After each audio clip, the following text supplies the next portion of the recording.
morning, Your Majesties. Welcome to day 10 of Princemess.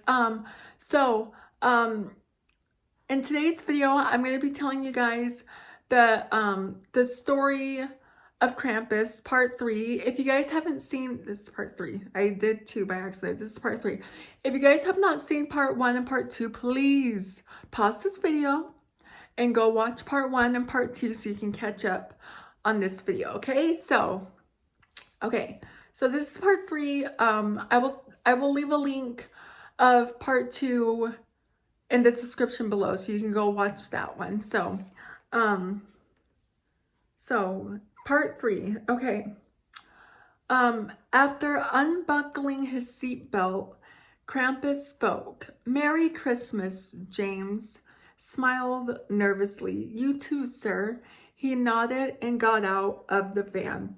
He would never forget this night. The van's headlights turned down and stayed parked. Krampus sighed tiredly and leaned back. Exhaustion hit him like a brick. He hated working 2 nights, Christmas Eve and Christmas Day. He was about to light another cigarette until his ear perked as he heard the sound of screaming from inside James's home. Mike held James's shoulders firmly, hitting him a few times. "How dare you leave this house without me?" His drunken speech slurred even more than before, shaking in fear. James squirmed out of his grasp and stepped on his dad's foot. Clenching his fists, James spoke in a cold tone. "Leave me alone." Getting shoved to the floor, James wiped his tears of terror as Mike loomed over him. The eerie sounds of crying and heavy breathing were broken by the sound of the front door smashing open. A huge gust of wind blew through the house as Krampus stood in the doorway, taking a long puff of his smoke. James knew he would need the sight of Krampus. Not many got to see and live to tell the tale. He ran into a nearby closet, peeking through slightly as Mike turned to face the demon, who was much taller than him. James took deep breaths, attempting to ease his oncoming panic attack. Mike glared at him. "Get the hell out of my house." He attempted to shove Krampus, but it was no use. "Is that how you treat your family? Especially Christmas Day, you spineless alcoholic?" The demon kicks Mike in the groin as he falls and screams in pain, then swiftly grabs his chain. It quickly wrapped around him, his arms and legs no longer usable. Krampus loomed over him with a devilish smile.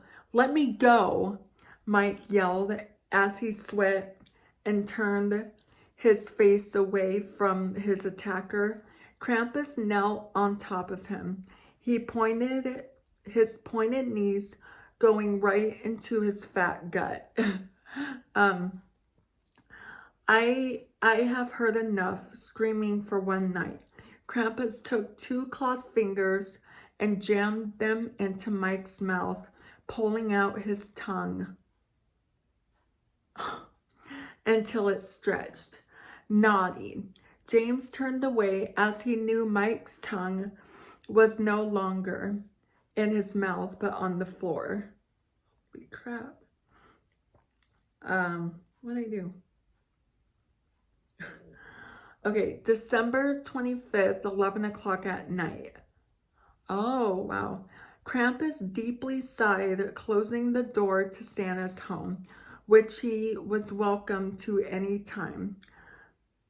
If he got his jobs done, removing his sack and hanging it up, he rubbed his eyes and removed his hood.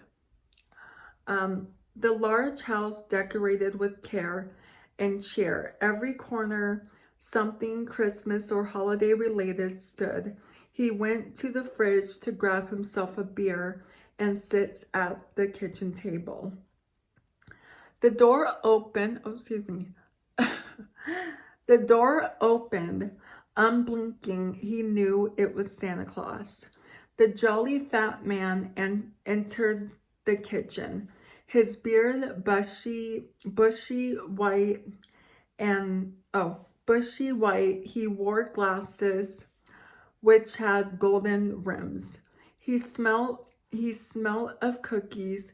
He hummed as he hung his jacket up. He looked to his assistant. Ho, ho, ho. Merry Christmas. Merry Christmas, Krampus. He pats his shoulder firmly. F you, Krampus spits to him, knowing it annoyed Santa to hear such profanity. Santa rolled his eyes. Even he let Krampus get away with a lot, since he really helped him get in the long run. He spoke as he sits across from the demon. I saw how nicely you treated James. I was really proud of you for that. Krampus nodded slowly and sipped from his drink. Good, I'm going to bed. Santa placed a gift in front of where Krampus sat. Santa then heads outside to put his reindeer away. Krampus eyed the gift, took it upstairs, and goes to the large bedroom, where he spent most of his time when the holidays weren't upon him. In his room is where he kept little gifts he would give to good kids if he happened to see them. Metal chains also hang from the ceiling from downstairs. He heard the song Silver Bells playing, flopping on the bed in a revealing position. He closed his eyes as the sound of the cold winter wind and reminiscing the sounds of the screaming children lulled him to sleep. James sits on the front curb of his home, waiting for police officers to arrive at a gruesome scene. He opened the package given to him by the one who changed his life. It was a card with writing on the inside. The front of the card blank. Inside was a packet of M&Ms. I see you when you're sleeping. I know when you're awake. Krampus. Oh my gosh. Dang. Wow.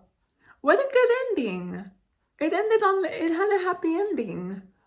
Okay, I mean, even though the dad was a drunk and rude, or an a-hole, what a good ending. What a happy ending. Yeah, I'm happy Krampus took care of the drunk dad because he was rude. He deserved it. What do you guys think? Let me know down in the comments what you guys think down below. That's it for the Krampus series, and that's it for today's video. And I will see you guys in tomorrow's video with a different outfit, different makeup, and I love you guys so much. So if you're new here, hi, I'm Princess Peyton. Hit the red button to become your majesty and hit the bell notification so you're notified every time I upload a video. And I love you guys so much. You guys are the best human beings ever made. And you're the king of my heart, and the song lyrics of Taylor Swift. And I will see you guys in tomorrow's video for day 11 of Princmas. Okay, love you. Bye. Mwah.